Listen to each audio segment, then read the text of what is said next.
Humanity Matters.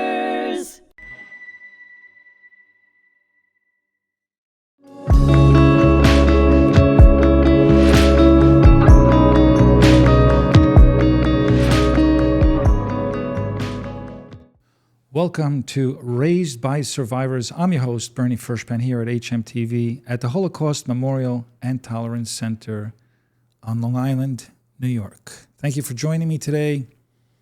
I have a very special, very special guest who also is a second-generation Holocaust survivor who has some incredible stories about his parents, harrowing stories of survival, and his experience here in the United States as a second-generation survivor, his influence in society, and how he was influenced by his parents. So I'd like to welcome Alan Locher. Thank you so much for joining me. Thanks for having me. You traveled a distance. You crossed state lines. I did, yeah.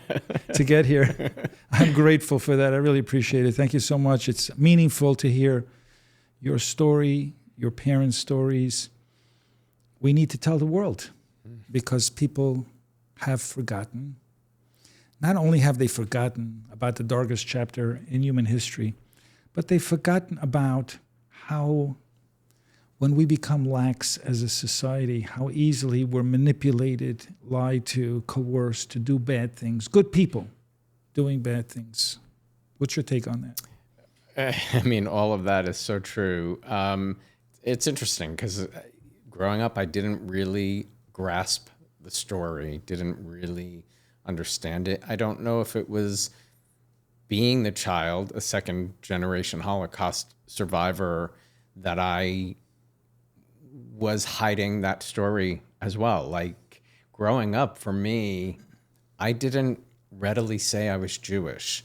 It wasn't that I denied being Jewish, but if somebody came up to me when I was a young teenager and asked what nationality, religion, I would say guess. And I think, and most people would never guess because I look, I'm darker skinned because of my mother's Portuguese blood. Right. They'd say Spanish or Italian. And I don't know, I think that gave me comfort. And I wonder if that was anti-Semitism back in the 70s and 80s for me, being gay and, hiding that. It's an interesting thing that I don't fully understand. And it really took what happened in Charlottesville, Virginia, to make me want to speak up. And also meeting the family that helped save my mother. I've become really close with them over the years. And so you were below the threshold all that time, and then something triggered. Charlottesville triggered something in you that launched you. Yes. Into, I don't know, I wouldn't say rage, but into some kind of activism, into some kind of proactive position to educate. 100%. It made me think of because for me, seeing the visual, when Charlottesville happened, I kept hearing about it on the news, and then I went back and watched Vice News's 20-minute report, and to see young men holding tiki torches saying Jews will not replace us. Really, I describe it as it lit a fire under my butt. Yeah, literally, yeah. And thinking about what that would have done to my mother, who really did still understand that anti-Semitism existed. But to me, that was a new level of anti-Semitism I had never witnessed. I think Jews in general have always felt a little intimidated in general to speak freely about who they are, what they practice, what they believe.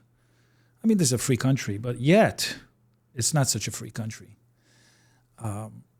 But this inspired you, it motivated you. And a lot of people, I think, were motivated after October 7th to speak up. You'll see a lot more documentaries, films, people speaking up, very proactive social media campaigns to fight off this propaganda war, I should say. And you wonder, where is the common sense in society? We're all immigrants in this country. Yes. We're all different, and yet we're all one at the same time. So it's a little discouraging, but at the same time, I think we need that to motivate us to make a difference, to make a change. And you have. Now you grew up with two Holocaust survivors. I did, and I don't have a lot of memories of them speaking about it really young, but when Schindler's List came out and Steven Spielberg started recording the Shoah Foundation videos, my sister and I convinced our parents to do that. So sitting there in the living room when they were being interviewed was eye-opening for both of us as well, to hear more of the stories. Sure. And it was probably around that time that I really took the notes of my mother's story, because that family was still, many of the children, there were 9 children in that family that took my mother in. So they risked 11 lives to save my mother and her mom. And so my mother had always wanted to honor them through Yad Vashem. And so I had taken all those notes and never got around to it before she passed away. Let's unpack that a little bit about people who stand up for what's right? People who stand up against injustice, those that reach higher for themselves and other people. My father also in Poland was advised by a Protestant farmer to run into the forest. He had choices. He could have collaborated with the Nazis in the village and told them that my father was hiding, or here's my dad. But instead, he took a huge risk. There was another family that took my dad in.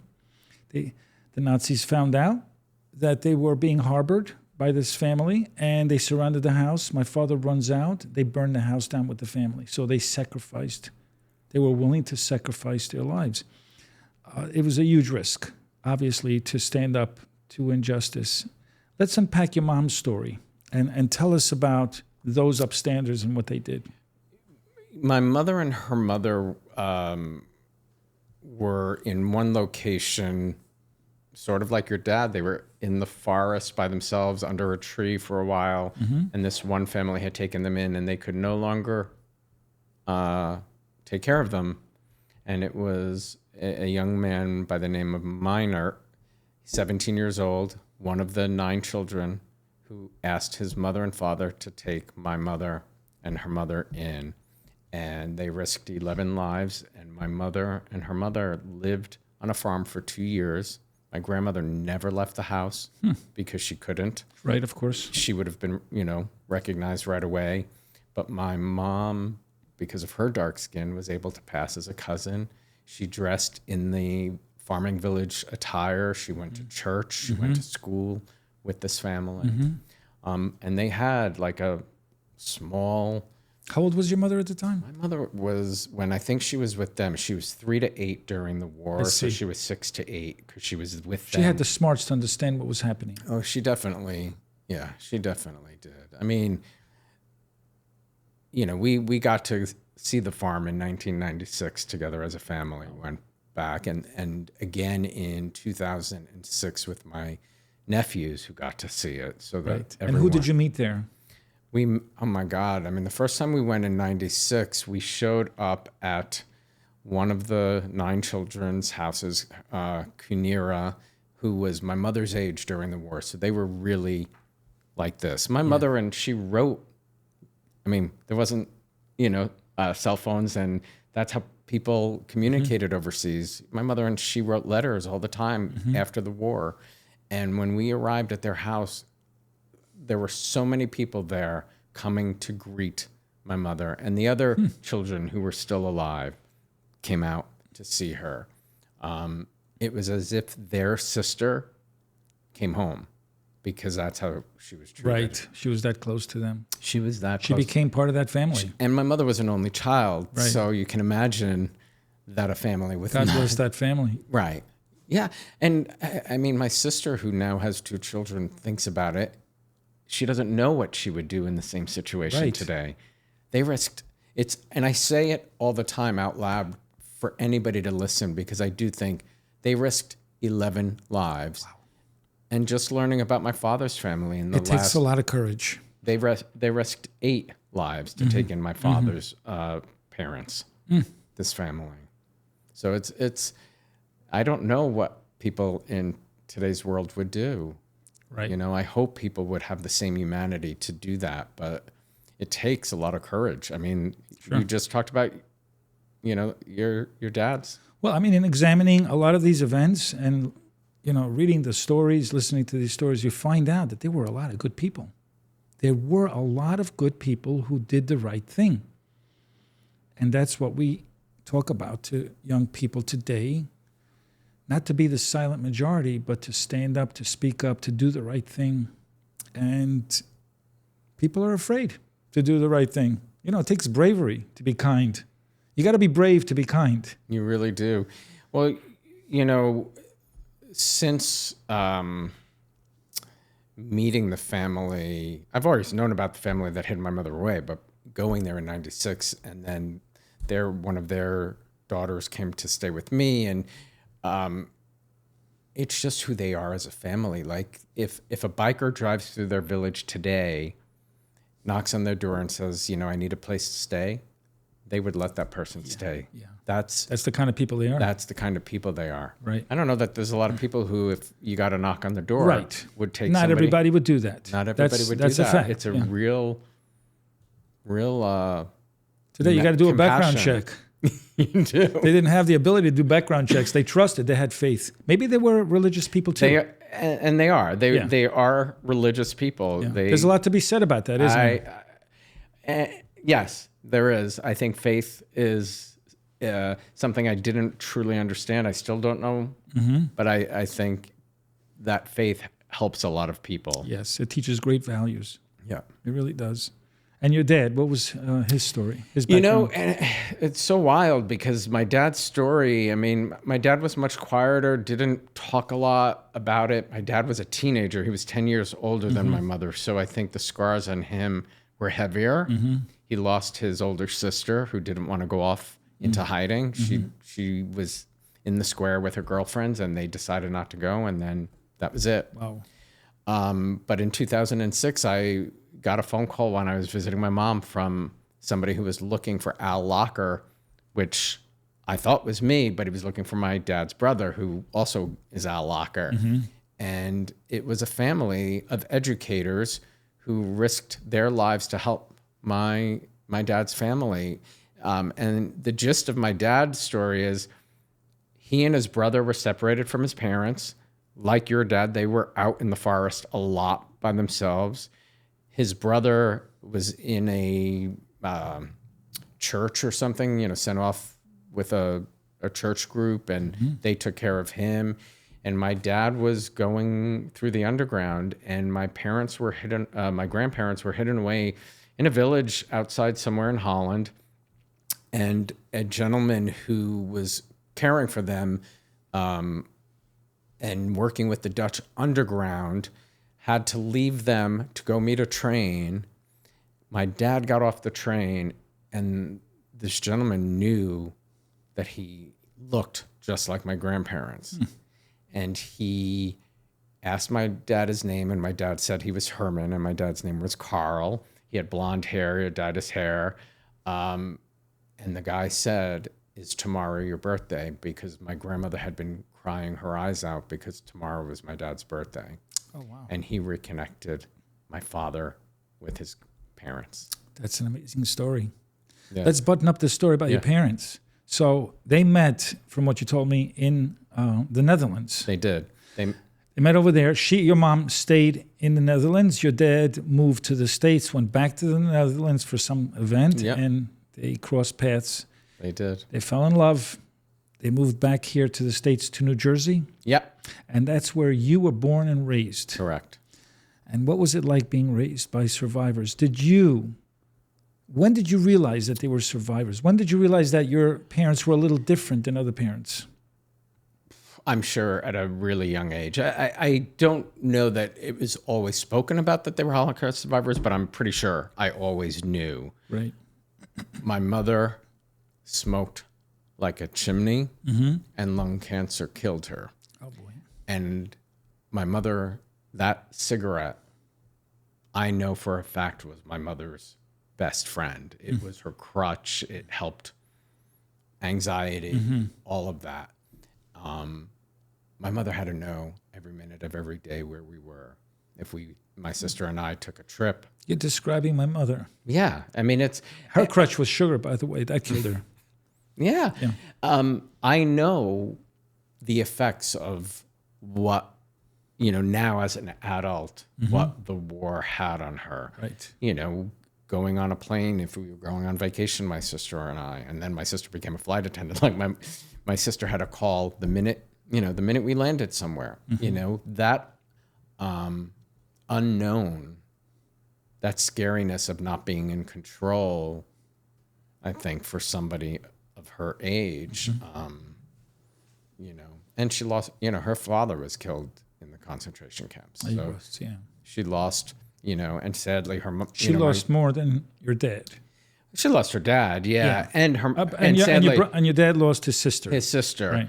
And many cousins on both sides. Of course, sure. My mother lost her mom really young too. I was 10 when my grandmother died, so she didn't. But what's really amazing is that the family that hid my mother away took care of my grandmother in her later years when she was put into a home in the town. Is that right? Yes. Good people. They were amazing. Consistently people. Good people. They are still consistent. And their kids too, I'm sure, because that's how they were raised. Yeah. So do you think that the way you were raised by your parents influenced your trajectory in life, your career path in any way? Well, to some degree. My mother always wanted us to have an education. Both my sister and I graduated college. If I'm not mistaken, my dad didn't have much past the 5th grade, and my mother maybe high school. So the education was not big for them. But when my mother moved to this country, she learned to speak English watching As the World Turns and Guiding Light. I see. Which I became a fan of, and then ended up working there for 13 years. That's interesting because my mom used to love As the World Turns, Guiding Light. Yeah. What was that, Dracula? Dark Shadows. Dark Shadows. Oh, my God. Dracula. That Dracula. Yeah. I remember watching this. I'd come home, I'd want to watch Hollywood Squares, but she's watching this Dracula soap opera. And but she introduced that, and so that had an impact on you because obviously that was the direction you. Was it coincidence or was that in the back of your mind somehow? It was definitely. She led me down a path. And, So tell us about your path. Yeah, I as a sophomore in college got a job at ABC TV as a page. Somebody.